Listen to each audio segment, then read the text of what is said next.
선교 준비와 실제 6교시 선교 철학과 관련해서는 이제 마지막 시간입니다. 다음 시간부터는 세계 선교 전략이 어떻게 흘러가고 있고, 또 세계 선교 전략 속에 한국 선교 전략은 세계 전략과 함께 어떻게 병행되고 있고, 또 독창적이고 특성화된 어떤 선교 전략을 갖고 있는지 하는 전략 분야에 대해서 우리가 공부를 하게 됩니다. 그동안 5교시까지 어떤 선교 준비 과정에 있어서 또 실제 과정에 있어서 어떤 FM 어떤 필요한 요소들 5가지 요소죠. 요소를 제시하면서 이것을 어떻게 전략화하고 또 방법화하고 평가받을 것이냐 하는 기준을 제시했고, 또 이런 기준을 습득을 했든지 아니면 습득하지 않았든지 현장 선교사들에 의해서 현재 이 과정을 진행했던 내용들을 직접 본인들이 와서 강의를 하면서 우리가 다 마무리를 했습니다. 첫 번째는 인도 북부에서 무슬림을 대상으로 사역하고 있는 금창대 선교사의 어떤 선교 철학에 대해서 우리가 들었습니다. 비접촉 종족인 인도에서 또 인도 북부에서 무슬림 사역한다고 하는 것은 쉽지가 않습니다. 그래서 나름대로 어떤 제자 훈련에 대한 특별한 철학을 가지고 훈련시키고 있는 것을 들을 수가 있었습니다. 두 번째는 이제 필리핀 강원정 선교사인데, 주로 이제 빈민구제 사역을 집중적으로 사역을 했고, 그러면서 이제 그 빈민 지역에 학교 사역까지 해서 현재 필리핀에서 공식적으로 한국 선교사로서는 주 정부의 중학교까지 인가받은 건 처음입니다. 저는 그 현장을 갔다 왔습니다만은 아무튼 그 학교 사역에 대단히 충실히 사역하고 있는 것을 볼 수가 있습니다. 세 번째는 이제 선교 사역을 다 마무리하고 은퇴를 앞둔 불가리아의 서순범 선교사님의 부인 되신 최순희 선교사님의 그 여성으로서 또 부인으로서 남편과 함께 어떤 선교 철학을 가지고 지금까지 사역을 했는지 어떻게 보면 회고록이라고 할 수가 있죠. 그런 부분을 문서를 통해서 우리가 같이 학습을 했습니다. 나름대로 이제 인도 금창대 선교사나 필리핀에 있는 강원정 선교사나 불가리아에 있는 최순희 선교사나 나름대로 사역지의 특성이 있고 또 자기들이 받은 사명이 있고 또 어떤 은사가 있기 때문에 최선을 다해서 사역을 하는 것을 볼 수가 있었습니다. 그러나 우리가 중요한 것은 실질적으로 선교사를 나가기 전에 어떻게 준비를 하고, 또 첫째 텀은 어떤 철학을 가지고 영성과 전략과 지식과 가정과 재정을 할 것이냐, 두 번째 텀은 어떻게 하고 이제 2양 단계에서는 어떻게 할 것이냐. 물론 처음에 이 세웠던 계획이 그대로 진행되지는 않습니다. 수시로 현장에 따라서 상황에 따라서 수정도 하고 보완도 하고, 또 어떤 계획 같은 것은 사실 그 선교지를 철수한다고 하면은 모든 것이 다 의미가 없게 되지요. 그러나 분명한 어떤 표준은 우리가 가지고 있어야 되기 때문에, 방향성은 가지고 있어야 되기 때문에 이런 선교 철학이 대단히 중요하죠. 네 번째 소개를 했던 네팔의 김재구 선교사는 저희 교회에서 이제 강도사 사역을 했고, 또 직접 제가 네팔로 사역을 할 수 있도록 권면을 했고, 지금 18년 동안 저희 교회 파송 선교사로서 함께 사역을 했습니다. 첫 번째 그 금창대 선교사는 제가 신대원에서 선교학회를 통해서 훈련도 시키고 했습니다만은 파송교회가 아니었기 때문에 사역의 전반적인 것은 이렇게 멘토가 되지 못했습니다. 다만 중국, 인도 북부 지역에서 대단히 귀한 사역을 하고 있기 때문에 관심 정도만 갖고 있었죠.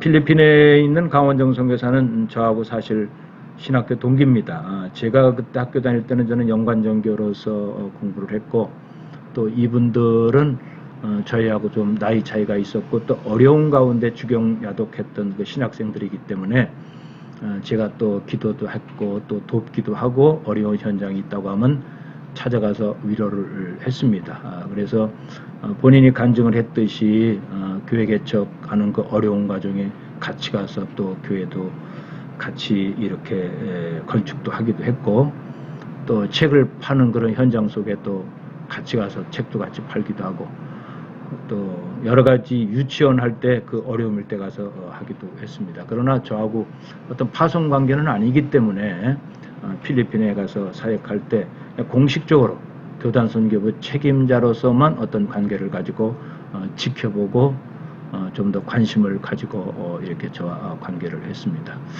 최순희 선교사는 이제 필리핀에서 사역을 할 때 제가 그 현장을 방문해서 아주 어려울 때에 같이 기도하고 또 권면하면서 이제 사역지를 불가리아로 가게 되는 거기에 또 지도도 하기도 했습니다.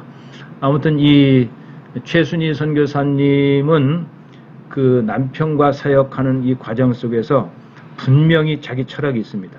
여성 선교사로의 자기 철학이 있고 자기 어떤 사역이 있고 함께 싸우면서 일하는 독특한 어떤 선교 현장이 있었기 때문에 꼭 참고했으면 좋겠다 해서 이분을 소개를 했고, 이제 네팔에 있는 이제 김재구 선교사는 처음 말씀드린 대로 여기서 강도사로 훈련을 받고 또 네팔로 갔고 18년 동안 저하고 계속 관계를 유지하면서 이제 은퇴를 이제 몇 년 앞두고 있죠. 그래서 제가 가지고 있는 선교 철학이나 또 이분이 가지고 있는 선교 철학을 계속 서로 조율해 가면서 또 같이 맞춰가면서 사역을 쭉 해왔습니다. 그래서 이제 우리는 두 가지죠. 하나는 목회자로서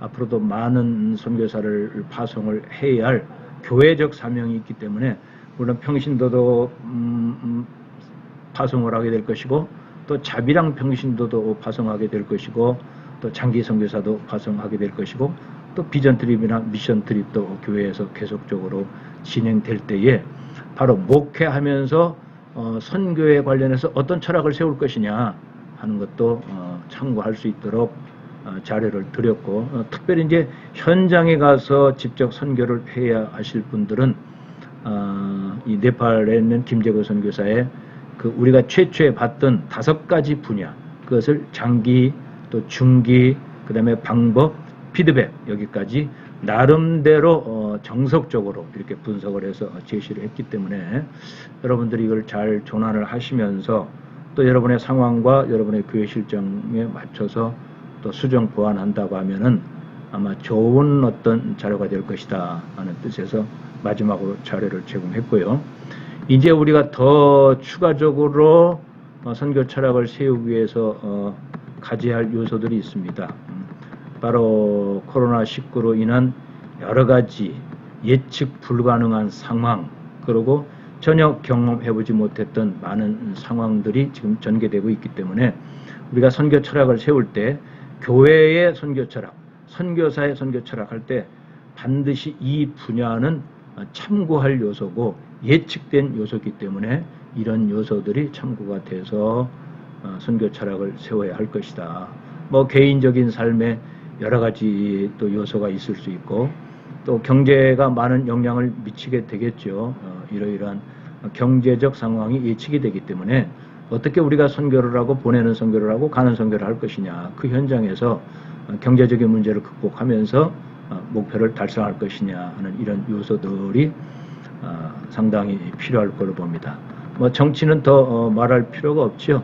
이렇게 앞으로 정치가 변화될 것이다. 이렇게 세계화될 것이고 이렇게 국제화될 것이고 이렇게 앞으로 나라별로 또 여러 가지 민족별로 종족별로 이런 큰 정치적 변화가 있을 것이다. 왜냐하면 선교 현장에서 그 나라의 정치는 대단히 큰 영향을 미치고 있기 때문입니다. 그래서 미리 이런 것을 예측해 하면서 우리의 선교 철학을 세워야 할 것이다. 특별히 이제 지구촌의 변화지요. 지구촌이 뭐 급속도로 지금 변하고 있지 않습니까? 지구촌이 재발견되지 않습니까? 뭐 반세가야 되고 신공동체가 또 이렇게 만들어지고 탈도시화라든지 또 선진국과 어떤 선도국의 이런 것도 다시 정리가 될 것이고 뭐 여러 가지 많은 내용들이 급속하게 변하게 됐기 때문에 이런 예측된 어떤 상황 속에서 맞게끔 선교 철학을 세워야 할 것이다 하는 것을 우리가 미리 봐야 되겠죠. 그러기 위해서는 제가 한번 여러분들에게 이 책을 소개한 적이 있을 거예요. UN 미래 보고서 2025죠. 또 2050까지 나왔습니다. 2050년도에는 이런 일이 예측되고 있다 하는 건데, 이 책 내용 중에서 일부 앞에 있는 부분만 제가 요약을 해서 그냥 읽는 순으로 하겠습니다. 이거는 여러분들이 직접 이 내용을 읽으셔야 될 거예요. 2025 보고서라든지 2050 보고서를 직접 읽으시면서 앞으로 2025년에, 2030년에, 2050년에 정치나 경제나 문화나 종족이나 또 여러 가지 분야가 이렇게 급속하게 변화될 것이다. 그래서 이런 직업군이 생기게 될 것이고, 또 이런 어떤 문화적 특성이 생기게 될 것이고, 이런 또 나라별로 어떤 큰 일들이 일어나게 될 것이다. 기후 환경이 어떻게 될 것이고, 또 의료는 어떻게 될 것이고, 또 질병 문제는 어떻게 되고, 건강은 어떻게 되고, 수명은 어떻게 되고, 종교는 어떻게 변화가 될 것이다 하고 미리 이것을 예측해야 우리가 최소의 어떤 시행착오를 하면서 중복 투자라든지 재정의 낭비를 두지 않고 효과적인 선교를 하게 될 것이다 하는 차원에서 한 20가지가 있습니다. 그것을 하나하나 읽어보겠습니다. 우선은 세계권은 계속해서 아시아로 이동하고 있다. 중국과 인도가 앞으로 어떤 세계권의 선두 자리에 들어가게 될 것이죠.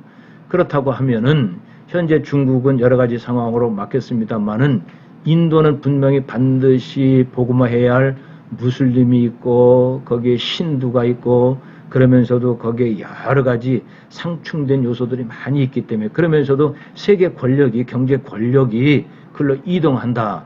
이런 모든 것을 판단할 때에 인도에서 어떻게 사역할 것이냐.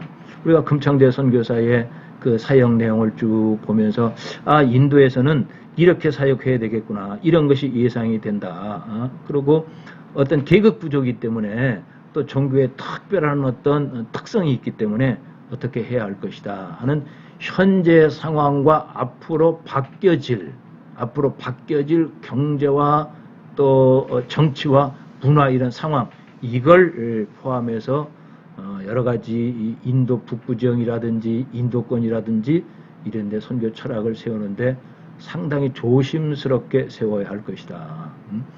두 번째는 이제 국가와 국가들의 빈부격차가 점점 앞으로 더 커지겠죠.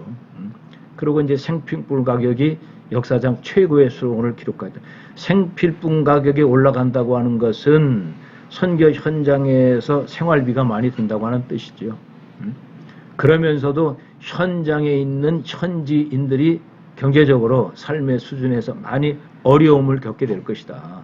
그들의 경제적인 문제, 그들의 삶의 문제가 이렇게 예상되기 때문에 어떻게 접근할 것이냐. 마치 필리핀에 있는 강원종 선교사가 그 필리핀 중에서도 가장 난민촌이에요. 가장 어려운 지역이에요. 거기에 쌀을 가지고 매일 이렇게 쌀을 가지고 그들에게 도움을 주고 그들과 접근하면서 그들과 한 뜻이 된 것이죠. 자기들을 사랑하고 돕는 한국분이라고 하는 것이 인식됐기 때문에 그것이 인식이 되면서 저분에게는 우리 아이들을 맡겨도 되겠다. 건전한 생각을 가지고 있고 우리 이 종족을, 우리 어려운 사람들을 도와주는 분이기 때문에 저분들이 하는 일을 우리가 신뢰를 하자. 그리고 자기들 스스로가 지방자치단체에 의뢰를 해서 저분들에 의해서 학교를 세워줬으면 좋겠다 하는 이런 뜻이 있었기 때문에 학교를 쉽게 세우고 지방정부로부터 또 인가를 받을 수가 있었던 것이고, 선생님도 현지 선생을 이렇게 잘 고용해서 좀 대단히 좋은 그런 사역을 하고 있습니다. 아무튼 그 지역의 경제 사정이 점점 어려워질 것이다. 네 번째도 뭐 비슷한 상황을 볼 수가 있죠. 여러 가지 새로운 문화가 출현할 것이다. 그러니까 정보기술과 IT 기술과 이런 내용이 이제 특성화되면서 어떻게 되면 이제 융합화되면서 새로운 어떤 문명이 창출될 거라고 하는 거예요. 우리가 지금 어제도 제가 지하철을 타고 아침에 일찍 어디를 갔습니다만은 그냥 가만히 서 있는 건 저였었어요. 그 지하철 안에 있는 분들이 전부 셀폰을 들고 다 뭐 열심히 뭘 보고 있었어요. 뭐 대강 보니까 어떤 사람은 게임하는 사람도 있었고 또 어떤 사람은 뭐 여러 가지 뉴스를 보는 사람도 있었고, 근데 제가 혹시라도 성경을 이어폰을 끼고 듣는다든지 찬송을 듣는 사람이 혹시 있을까 하고 제가 탔던 칸 전체를 한번 쑥 하면서 봤는데 그런 분은 발견하지 못했어요. 아무튼 이 IT나 이런 어떤 정보 기술을 통해서 사람이 살아가는 어떤 문화가 많이 바뀌게 될 것이다. 그렇다고 하면은 그들의 문화 속에 어떻게 들어가서 우리가 선교하는 것이 효과적이냐. IT 선교라는 얘기가 나오는 것이지요. IT 선교의 필요성. 이런 것을 분명히 우리가 미리 예측할 수 있다. 그 다음에 이제 다섯 번째는 뭐 정보 전쟁 및 사이버 전쟁의 문제가 크게 대두될 것이다. 당연하죠. 이런 문제가 바로 국가의 어떤 정치와 국가의 어떤 방위에 해당되기 때문에 이런 어떤 문제가 대두가 될 것이고, 그 다음에 의사결정 대단히 중요합니다. 의사결정은 컴퓨터가 점점 의사결정을 많이 해줄 것이다. 뭐 최종 의사결정은 또 인간에 의해서 하겠지만은 이런 부분들, 또 여기에 어떤 선교적 전못, 의사결정을 컴퓨터가 한다고 하면은 컴퓨터가 의사결정을 하는 데이터는 우리가 넣어줘야 되는 거지 않습니까? 그럼 거기에 많은 빅데이터 같은 것을 넣어주면서 또 그 빅데이터가 성경적이고 선교적이 된다고 하면은 그들이 의사결정을 하는데 간접적으로는 어떤 복음을 통해서, 기도를 통해서, 믿음을 통해서, 종교를 통해서 의사결정을 하는데 어떤 요소를 만들어 줄 수 있는, 그것도 우리 사역 속에 미리 예측을 해야 될 것이다. 뭐 그런 내용이죠. 7번도 마찬가지입니다. 하나님의 인간을 창조했습니다만 이제는 인간이 인간을 만들어냅니다. 인간이 과학기술에 의해서 인간을 만들어내죠. 그래서 지금 우리가 바이러스를 통해서 뭐 전혀 예측해보지 못했던 그런 상황을 접하고 있다고 하지만은 앞으로 일어날 예측하지 못할 상황은 지금 이거 아무것도 아닙니다. 지금 어떻게 보면 그냥 예방주사 맞는 거예요. 앞으로도 수없이 깜짝깜짝 놀랄, 전혀 꿈에도 꾸지 못했던 새로운 어떤 문화, 새로운 어떤 건강 문제, 새로운 어떤 정치 문제, 새로운 어떤 기업 문제, 경제 문제, 수없이 점점 다가올 것이다. 그러면 이런 문제에 대해서 우리가 미리 대비하지 않는다고 하면, 선제적으로 대비하지 않는다고 하면, 예측하지 않는다고 하면은 선교의 속도라든지 선교의 방향을 놓칠 수가 있죠. 그래서 제가 UN 미래 보고서 2025, 2055는 습득을 하면서 연구를 하면서 거기에 맞게끔 미리미리 우리의 그 선교 철학에 다 이렇게 반영이 되는 것이 대단히 중요하다 하는 것을 계속 강조하고 있고, 그 다음에 평균 수명에 대해서 또 나름대로 선교 철학이 바뀌어야 돼요. 평균 수명이 2050년대는 130까지 간다고 그랬단 말이에요. 그러면은 자, 선교 대상이 지금 확장되는 거예요. 노인 선교 대단히 중요합니다. 어르신 선교 대단히 중요합니다. 특히 이슬람권이나 타 종교에 있어서 마지막 인생을 마무리하는 그들에게 정말 예수 그리스도의 복음, 십자가의 복음, 부활을 통해서 새로운 인간 세계가 있다고 하는 이 복음, 이것은 대단히 어떤 수용력이 가능한 그런 복음이기 때문에 우리가 130년 인간 수명에 따른 어떤 선교 정책, 선교의 대상, 이것도 대단히 중요하다. 물론 지금이야 대부분 어려운 상황 지역에서는 어린이들을 대상으로 하고 또 청년을 대상으로 하지만은, 그러나 점점 수명이 연장된다고 하면은 이 분야도 깊이 어떤 예측된 선교 철학에 들어갈 것이다. 또 뭐 치매 환자 이루 말할 수가 없죠. 치매 환자 2050년대 1억 5천만 명. 그럼 여기에 위로가 필요할 것이고, 전혀 복음을 듣지 못하고 복음을 이해하지 못하는 이들에게 어떻게 하나님의 사랑을 전할 것이냐. 이건 역시 영성을 통한 성령 충만한 성령의 기름 부으심과 또 성령의 역사하심과 성령께서 하실 수밖에 없는 그런 상황, 무릎의 기도, 플레이 미션이죠. 기도 선교죠. 기도 선교. 기도 선교를 통해서 불가능한 일을 또 우리는 감당해야 할 이런 예측까지도 우리가 생각해야 할 것이다. 뭐 가부장제는 점점 사라지고 이제 양성평등을 향한 사고 전환, 이거 막을 수 없는 일이죠. 뭐 이런 변화. 연속해서 여러 가지 상황 변화가 일어나고 또 옳고 그름을 따져볼 시간이 없을 정도로 분주한 이런 어떤 가치 기준이 또 어떤 진리가 비진리와 혼합된 상황 속에서 어떻게 진리를 붙들고 나갈 것이냐. 뭐 온난화 현상은 이런 말할 수가 없죠. 뭐 여러 가지 예측하지 못한 상황이 나올 거예요. 이런 상황 속에 이런 상황이 있을 때에 어떻게 우리가 선교적 접근을 하고 어떻게 선교하고 세계 복음화를 하고 민족 복음화를 하고 또 필요한 복음화를 할 것이냐. 그러니까 이런 것이 예측이 돼야 되겠죠. 예측. 뭐 13번 같은 경우에는 좀 우리하고는 조금 이해하기 힘든 그런 학문이지만은 그러나 이 학문을 반드시 우리가 그래도 이해를 해야 됩니다. 현실이니까. 또 실제로 피부로 지구촌에 나타나는 현상이니까. 그 현상은 실제로 지구촌의 많은 사람들을 아프게 하고 힘들게 하고 여러 가지 어려운 상황 속으로 끌려갈 수밖에 없기 때문에 이 문제는 우리가 관심을 가지고 또 공부를 하면서 예측하면서 선교 철학에 해야 될 것이다. 자연의 재상 능력, 이것도 대단히 중요하죠. 그 다음에 이제 세계적으로 대두되고 있는 이런 수자연 문제, 뭐 이런 문제, 또 화석 연료를 대체하는 어떤 에너지 수요, 그럼 여기에 관계되는 어떤 직업군이라든지, 또 기술과 생활 습관에 있어서 획기적인 변화가 일어난다. 선교 대상지에서 획기적인 어떤 생활 습관이 반화된다 이거예요. 습관. 그런 습관을 미리 예측하면서 그들의 문화 속에 어떻게 복음을 가지고 들어가서 그들의 문화와 함께 이 문제를 해결할 것이냐. 뭐 사망자 발생 문제, 무력 갈등으로 인해서 여러 가지 아픔, 고통, 이런 분들이 점점 더 많아질 것이다. 그럼 이런 사람들을 어떻게 영적으로 또 심리적으로 또 문화적으로 이들을 접근해서 이들을 치료하고 이들을 회복시킬 것이냐. 그렇다면 이들을 회복시킬 수 있는 결정적인 요소가 뭐냐. 그리스도의 보혈, 성령의 인도함. 그렇기 때문에 영성이 필요한 거죠.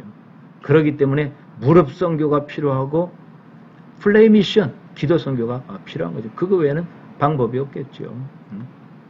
그 다음에 이제 여러 가지 뭐 아프리카라든지 뭐 난민 문제, 뭐 이런 어려운 테러 문제, 뭐 여기에 또 이슬람 원리주의까지 포함된다고 하면은 상상하지 못할 어려운 문제, 여기에 대한 어떤 자신의 방어, 또 자기 선교에 대한 방어, 이런 방어, 또 우리가 미리미리 판단하면서 위기 관리에 대한 어떤 능력도 우리가 미리 준비를 해야 될 것이다 하는 이런 문제들이 이제 다 기존 첫 시간에 했던 것은 이 바이러스라든지 2035년, 2050년에 예상되는 그런 문제는 전혀 고려하지 않고 과거에 왔던 그런 것을 경험으로 해서 현재 이렇게 했으면 좋겠다는 그런 어떤 표준을 했었단 말이에요. 그런데 그런 표준을 가지고 실제 선교 현장에서 인도에서, 필리핀에서, 불가리아에서, 네팔에서 해보니까 이렇게 하면 되겠더라. 또 이것은 발전시켜야 되겠더라 하는 여기까지 우리가 철학을 습득을 했는데 여기에 플러스해서 우리는 바로 바이러스 이후의 어떤 예측 상황, 그리고 25년, 50년 여기에 예측되는 모든 것까지 고려해서 선교 철학을 잘 세워야 우리가 시행착오를 덜하고 하나님께서 주셨던 귀한 시간 낭비하지 않고 또 얼마나 귀한 재정입니까? 이 재정이 복음을 전하는데 잘 이렇게 도구가 될 수 있는 정말 철두철미한 어떻게 보면 완벽한 그런 선교 철학을 세우고 또 이것이 선교 현장에서 계속 바뀌어지겠죠. 수정되겠죠. 보완이 되겠죠. 그럴 때마다 다시 수정 고안하면서 새로운 어떤 선교 철학을 만들어가면서 어떤 기준점을 가지고 선교를 해야 할 것이다. 이건 교회도 마찬가지고 선교 현장도 마찬가지죠. 이렇게 해서 선교 준비와 실제 중에서 선교 철학 분야 하는 것은 6교시로서 이제 마무리를 하고 이제 다음 시간부터는 세계 선교가 어떤 전략을 가지고 진행되고 있느냐. 세계 선교를 해서 한국은 어떤 선교 전략과 행정을 가지고 지금까지 왔고 앞으로 어떻게 진행될 것이냐 하는 것을 학습하는 시간을 갖게 될 것입니다. 과제는 시간마다 여러분들이 25분 단위로 지금 이렇게 영상이 올라가잖아요. 그 영상에 관계되는 내용들을 간단히 요약해서 사이트에 올리면 돼요. 그냥 내가 이렇게 들었던 내용 중에서 그냥 요약해서 사이트에 올리게 되면 그것이 출석과 과제로 정리가 될 것입니다. 선교 준비와 실제, 그 중에서도 선교 철학을 어떻게 할 것이냐 하는 이 문제에 대해서 6교시 동안 공부하느라고 대단히 수고했습니다. 수고하셨습니다.